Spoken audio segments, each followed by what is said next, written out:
వరం వరం ఏమండి? నేను ఇంట్లోకి రావటం ఇల్లి కొట్టు దగ్గర వెంకటరాజు చూశాడు. మీరేం కంగారు పడకండి, వెళ్ళి దాక్కోండి. మీరు ఇంకా ఆఫీస్ నుంచి రాలేదని చెప్పేస్తాను. వెళ్ళండి వెళ్ళండి. ధర్మారావు గారు, ధర్మారావు గారు, ఆయన ఇంకా ఆఫీస్ నుంచి రాలేదండి. ఇప్పుడు ఆయన ఇంట్లో రావడం చూసే వచ్చానమ్మా. మర్యాదగా బయటికి పిలుస్తారా లేదా నన్నే ఇంట్లోకి పోయి ఆయన బయటికి ఇచ్చురమ్మంటారా? ఏమిటి వెంకటరాజు గారు, ఏమిటి గొడవ? మాకు ఎప్పుడు ఉండే గొడవేలేండి. ఆ పెద్ద మనిషి నా బాకీ తీర్చడానికి నన్ను ఇంటి చుట్టూ కుక్కను తిప్పినట్టు తిప్పింది చాలక ఇప్పుడు ఇంట్లో ఉండి కూడా లేడనిపిస్తున్నాడు చూడండి. పాపం ముఖం చెలగాల చేసి ఉంటాడు. ఆయన చేతిలో డబ్బుంటే ఎగ్గొట్టే మనిషి కాదండి. కాడనే మొదటి అప్పు తీర్చకుండానే రెండో అప్పు కూడా ఇచ్చానండి. వీళ్ళకి టీవీలు, గ్రైండర్లు, గాడిద గుడ్డు కొనుక్కోవడానికి డబ్బు ఉంటుంది కానీ నా అప్పు తీర్చడానికి డబ్బు ఉండదే. సర్లేండి, అయిందేదో అయిపోయింది. మీరు కాస్త టైం ఇస్తే ఆయన చేత డబ్బు నేను కట్టిస్తాను. దయచేసి ఒక్క 4 రోజులు టైం ఇవ్వండి. సరే, మీరు చెప్పారు కాబట్టి ఆగుతాను. అప్పటికీ తీర్చకపోతే ఇంట్లో ఉన్న సామానంతా పట్టుకుపోతాను. అప్పుడు ఇక మీరెడ్డు వచ్చినా ఊరుకోను. గుర్తెట్టుకోండి, 4 రోజులు టైం. మనలాంటి వాళ్ళం బతికేది ఆస్తిపాస్తుల మీద కాదమ్మా, మన వ్యక్తిత్వం మీద సంపాదించుకునే గౌరవం మీద. దాన్ని కూడా మనం పోగొట్టుకుంటే ఇక మనకు మిగిలేదేముండదు. ఈ సంగతి మీ ఆయనకి తెలియదని కాదు, ఒక్కసారి ఆ విషయాన్ని జ్ఞాపకం చేసుకోమని చెప్పండి. ఏమండి ఏమండి, ఇంకో 4 రోజులు ఆ వెంకటరాజు మన గుమ్మం తొక్కడండి.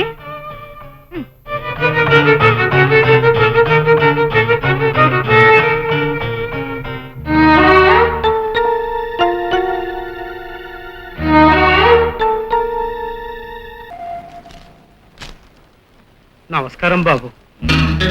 తెచ్చారా? తమరు మరీ 2000 అడగటం ఏం బాగాలేదు బాబు గారు. బాగాలేదా? అయితే మీ పని ఎలా అవుతుంది? 2 రోజులు ఆలస్యం అయినా పర్వాలేదు, 2000 పట్టుకునే రండి. సరే, ఇప్పుడే ఇస్తాను, తీసుకోండి.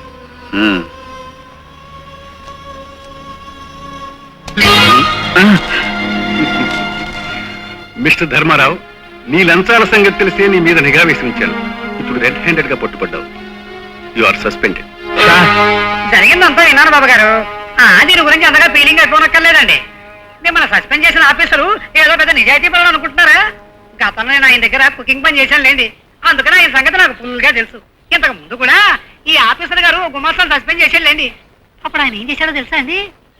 ఓ గెస్ట్ హౌస్ బుక్ చేసి మందు జిందు కొట్టించి పక్కలో ఒక అమ్మాయిని పంపించేశారు కదా, మర్రయ్యని మళ్ళీ ఉద్యోగంలోకి తీసుకున్నాయండి. మీరు ఆ పని చేయండి, మీ ఉద్యోగం మీకు రాకపోతే నన్ను అడగండి. నిన్నేరా అలా గుడ్ల గుడ్లా చూస్తావేరా? మీరు ఎయిర్పోర్ట్ చెప్పాను సార్, ఈ పాటికి వచ్చేస్తూ ఉండాలి. అదిగో రిక్షా వచ్చేసింది. ఇక నువ్వెందుకురా అడ్డం? దాని పంపు. అలాగే సార్.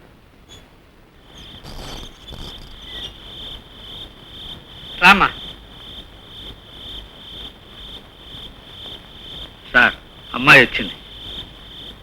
ఈ గదిలోకి వెళ్ళు.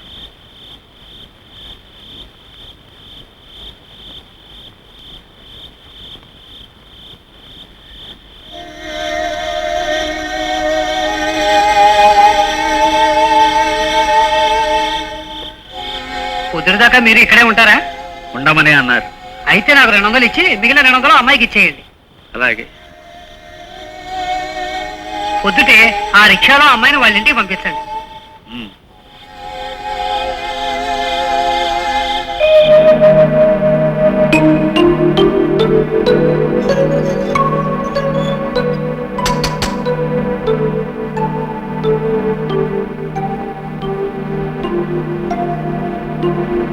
ఇదిగోనమ్మా డబ్బు.